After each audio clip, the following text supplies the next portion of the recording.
नमस्कार। शनि चालीसा के इस खास एक्सप्लेनर में आपका स्वागत है। आज हम सिर्फ इसके पन्ने नहीं पलटेंगे, बल्कि इसके पीछे छिपे गहरे अर्थों को डिकोड करेंगे। मेरा मतलब है ईश्वरीय न्याय, हमारी सदियों पुरानी पौराणिक कथाएं और सबसे जरूरी वो अनुष्ठान जो हमारी असल जिंदगी में एक आध्यात्मिक संतुलन ला सकते हैं। तो चलिए बिना किसी देरी के शुरू करते हैं। आज हम क्या क्या देखने वाले हैं। हम बहुत ही सिस्टमैटिक तरीके से आगे बढ़ेंगे। सबसे पहले शनि चालीसा की शक्ति, फिर ईश्वरीय न्याय के अस्त्र, शनिदेव से जुड़ी पौराणिक कथाएं, उनके पशु वाहनों का प्रतीकात्मकवाद और आखिर में सबसे काम की बात, शनि शांति के अचूक उपाय। तो पहला खंड है शनि चालीसा की शक्ति। आगे बढ़ने से पहले एक बात बिल्कुल स्पष्ट कर लेते हैं। हम अक्सर शनिदेव को सिर्फ दंड देने वाले देवता के रूप में देखते हैं, है ना? लेकिन असल में वो ईश्वरीय न्याय के सर्वोच्च प्रदाता हैं, द अल्टीमेट जज। वो सिर्फ सजा नहीं देते, वो ब्रह्मांड में न्याय सुनिश्चित करते हैं। आपने शुरुआत की ये पंक्तियां तो सुनी ही होंगी। जय जय श्री शनिदेव प्रभु, सुनहु विनय महाराज, करुहु कृपा हे रवि तनय, राखहु जन की लाज। बस ये दो लाइनें ही पूरा माहौल सेट कर देती हैं। ये साफ तौर पर उन्हें सूर्यदेव के शक्तिशाली पुत्र के रूप में स्थापित करती हैं। एक ऐसे देवता जो संकट में फंसे लोगों की पुकार सुनते हैं और उनकी लाज रखते हैं। जरा उनके स्वरूप की कल्पना कीजिए। चालीसा उन्हें एक बेहद शक्तिशाली श्याम वर्ण वाले देवता के रूप में दिखाती है, जिनके सिर पर रत्नों से जड़ा मुकुट है। और पता है सबसे खास बात क्या है? वो एक महान इक्वलाइजर हैं। मतलब वो पल भर में एक घमंडी राजा को रंग और एक छोटे से तिनके को विशाल पर्वत बनाने की ताकत रखते हैं। उनका स्केल सच में बहुत विशाल है। दूसरा खंड, ईश्वरीय न्याय के अस्त्र। अब देखते हैं कि चालीसा उनके इस स्वरूप और उनकी अपार शक्तियों को हमारे सामने कैसे रखती है। चालीसा में शनिदेव के 10 अलग अलग नाम बताए गए हैं, जैसे पिंगल, कृष्णो, छायानंदन, दुग्भंजन वगैरह। अब देखिए, आपको ये 10 नाम रटने की कोई जरूरत नहीं है, लेकिन ध्यान देने वाली बात यह है कि हर एक नाम उनका एक अलग रूप दिखाता है। जैसे दुग्भंजन का सीधा मतलब है दुखों का नाश करने वाला। ये नाम उनकी इस विशाल ब्रह्मांडीय उपस्थिति का प्रमाण है। और यहीं पर हमें उनका एक बहुत ही दिलचस्प दोहरा रूप देखने को मिलता है। एक तरफ वो भयंकर विनाशकारी शक्ति हैं, जिनके 4 हाथों में गदा, त्रिशूल और कुल्हाड़ी है, जो दुष्टों का तुरंत नाश कर सकते हैं। और दूसरी तरफ वो एक बेहद दयालु रक्षक भी हैं। अगर आप सच्ची भक्ति करते हैं तो वो एक ही पल में आपका भाग्य बदल सकते हैं और अपार खुशियां दे सकते हैं। न्याय के लिए जितने कठोर, भक्ति के लिए उतने ही सरल। तीसरा खंड, शनिदेव की पौराणिक कथाएं। अब आप शायद सोचें कि क्या इन नियमों से बड़े बड़े लोग बच गए?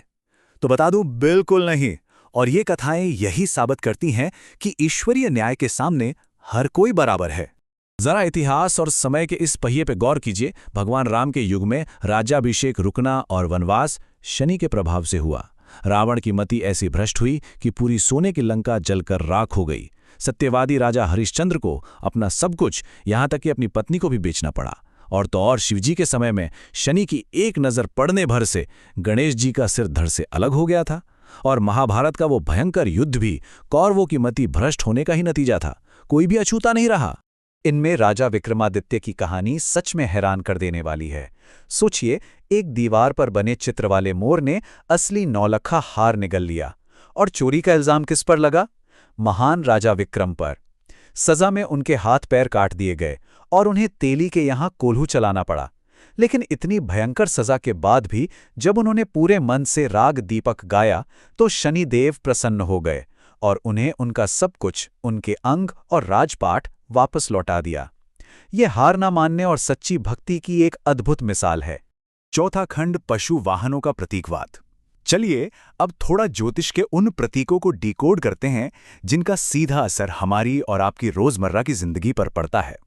शनिदेव के 7 अलग अलग वाहन हैं और हर वाहन का परिणाम बिल्कुल अलग होता है। जरा इस अंतर को समझिए। अगर उनकी सवारी हाथी या घोड़ा है तो समझ लीजिए अपार धन और सुख संपत्ति आने वाली है। शेर पे हैं तो जीत पक्की है। लेकिन अगर वो गधे, सियार या कुत्ते की सवारी कर रहे हैं तो भारी नुकसान, बुद्धि का नाश और बहुत सारे कष्टों का सामना करना पड़ सकता है। ये बिल्कुल एक परफेक्ट कॉज एंड इफेक्ट वाला ज्योतिषीय विज्ञान है। और वाहनों की ही तरह उनके चरणों की धातुएं भी व्यक्ति का भाग्य तय करती हैं। अगर सोने का पाया है तो सर्व सुख और भारी मंगल तय है। चांदी और तांबा भी बहुत अच्छे फल देते हैं। लेकिन अगर लोहे का पाया आ गया तो वो धन, जन और संपत्ति का भारी नाश करवा सकता है। ये प्राचीन प्रतीक बहुत ही सटीक तरीके से हमारे कर्मों का फल बताते हैं। 5वां खंड, अनुष्ठान और शनि शांति। अब तक हमने कथाएं और प्रतीक समझ लिए, लेकिन असल सवाल ये है कि भाई उपाय क्या है, हमें करना क्या चाहिए। चालीसा ने इसका बहुत ही आसान और प्रैक्टिकल सॉल्यूशन दिया है। कोई रहस्य नहीं है इसमें। पहला कदम, किसी योग्य और विद्वान पंडित को बुलाइए। दूसरा कदम, सही विधि विधान से शनि ग्रह शांति का अनुष्ठान कराइए। तीसरा कदम, हर शनिवार के दिन नियम से पीपल के पेड़ पर जल चढ़ाइए। और चौथा कदम, दीप दान कीजिए, यानी दीपक जलाकर अर्पित कीजिए। बस ये वो सुलभ और अचूक उपाय हैं जो कोई भी अपने जीवन में शांति लाने के लिए अपना सकता है। और हाँ, ये सब कितने दिन करना है? पाठ के बिल्कुल आखिर में एक खास नंबर दिया गया है, 40। चालीसा कहती है कि जो भी भक्त पूरे संकल्प के साथ लगातार 40 दिन तक इसका पाठ करता है, वो संसार के सभी कष्टों को, इस भवसागर को सफलतापूर्वक पार कर लेता है। तो अंत में एक सवाल जो मैं आपके लिए छोड़कर जा रहा हूं, जब बड़े बड़े राजा और साक्षात देवता भी इस ईश्वरीय न्याय से खुद को नहीं बचा सके, तो क्या आज के इस आधुनिक जीवन में इन प्राचीन अनुष्ठानों और चालीसा के पाठ को अपनाकर हम अपने कर्मों का संतुलन वापस नहीं ला सकते? बिल्कुल ला सकते हैं। इस पर जरूर विचार कीजिएगा। आज के इस एक्सप्लेनर में मेरे साथ जुड़ने के लिए आपका बहुत बहुत धन्यवाद।